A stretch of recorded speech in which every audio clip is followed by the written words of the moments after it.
Assalamualaikum warahmatullahi wabarakatuh.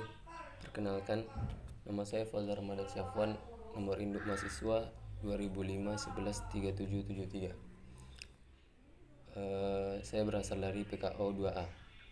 Pada video kali ini, saya akan menjelaskan tentang sastra Melayu. Sastra Melayu adalah karya sastra yang bermula pada abad ke-16 Masehi. Semenjak itu, sampai sekarang, gaya bahasanya tidak banyak berubah.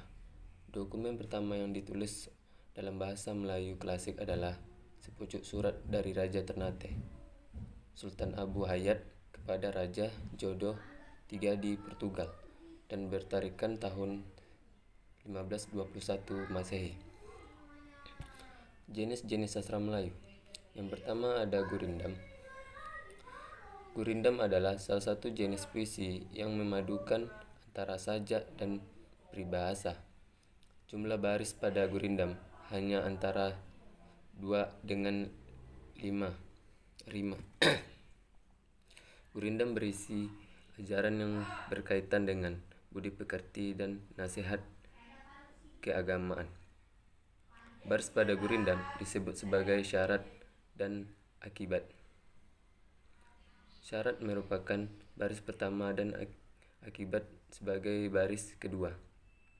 Baris pertama membahas tentang persoalan, masalah atau perjanjian, sedangkan baris kedua memberitahukan jawaban atau penyelesaian dari bahasan pada baris pertama. Selanjutnya ada hikayat. Hikayat adalah salah satu bentuk sastra prasa yang berisikan tentang kisah, cerita, dongeng maupun sejarah. Umumnya mengisahkan tentang kehebatan maupun kepahlawanan seorang, lengkap dengan keanehannya, kesaktiannya, serta mukjizat tokoh utama. Salah satu hikayat yang populer di Riau adalah Yang Dolah. Yang selanjutnya ada Karmina. Karmina adalah pantun yang terdiri dari 2 baris. Karmina adalah versi pendek dari pantun. Nama lain dari Karmina adalah pantun kilat atau pantun seuntai. Karmina merupakan sastra lisan yang merupakan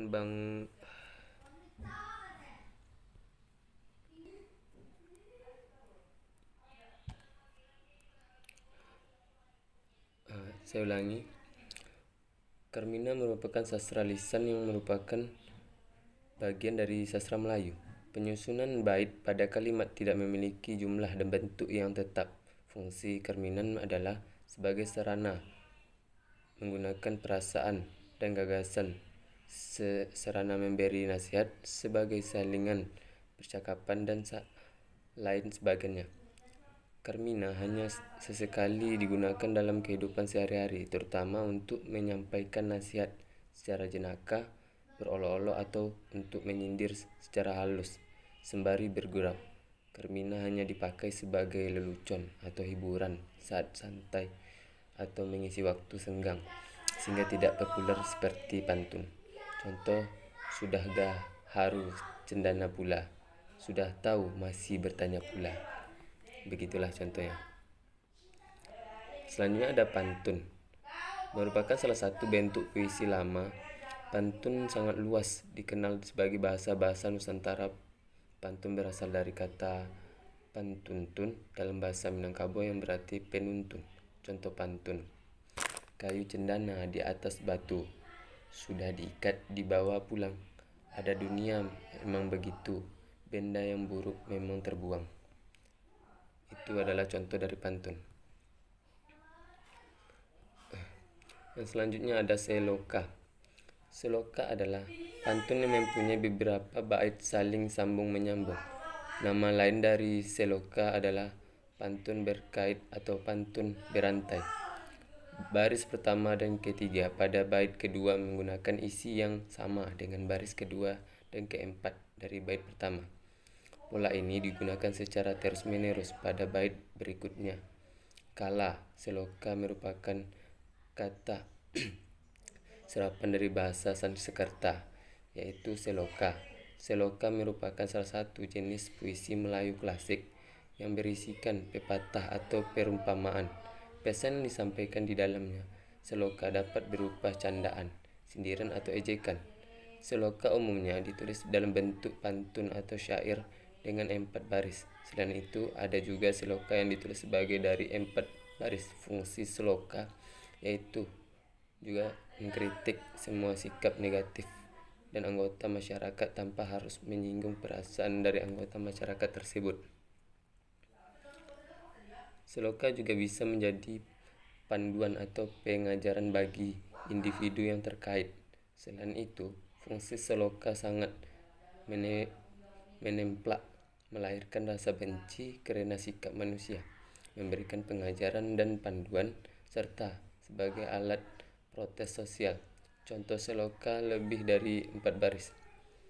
Baik budi emak dirandang, dangang lalu ditanakkan, tiada berkayu, rumah diruntuhkan, anak pulang kelaparan, anak di pangku diletakkan, karena hutan disusui. Itulah contoh dari seloka. Yang selanjutnya ada syair. Syair adalah salah satu jenis puisi klasik yang peroleh pengaruh kebudayaan Arab. Jumlah baris pada syair adalah 4 baris dengan jumlah suku kata antara 8 hingga 10 suku kata. Bagian syair secara keseluruhan hanya memuat isi dan tidak memiliki sampiran. Rima digunakan pada syair berpola a memiliki sampiran. Isi syair dapat berupa kisah romantis, peristiwa sejarah, ajaran agama. Syair juga dapat berisi kisah atau saduran. Salah satu contoh syair dalam sastra Melayu adalah syair Tabul yang ditulis pada tahun 1864 di Singapura. Selanjutnya ada talibu. Talibu adalah pantun yang memiliki susunan genap antara 6 hingga 10 baris. Pada talibu, tiap bait dibagi menjadi sampiran dan isi. Pembagian baris sampiran dan berisi ini ditentukan oleh jumlah baris keseluruhan dan kemudian dibagi menjadi 2. Talibun umumnya digunakan untuk dalam acara berbalas pantun sebagai pengganti pantun 4 larik seuntai. Penggunaan talibun di dalam acara berbalas pantun memudahkan pengungkapan gagasan dalam bentuk dialog. Talibun merupakan perluasan dari pantun untuk mengungkapkan kesatuan ide yang lengkap. Maka itu, talibun sering disebut pantun panjang yang berpengulangan kata sampai 6 larik atau 8 larik seuntai.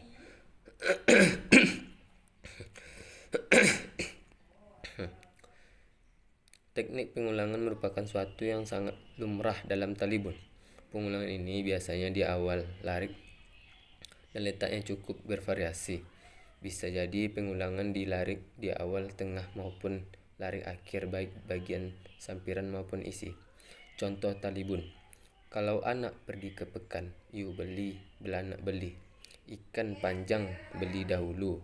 Kalau anak pergi berjalan, ibu cari, sanak pun cari. Induk semang cari dahulu. Itulah contoh dari talibun. Baiklah, sekian dari penjelasan saya. Apabila banyak terjadi kesalahan, mohon dimaafkan. Saya akhiri. Assalamualaikum warahmatullahi wabarakatuh.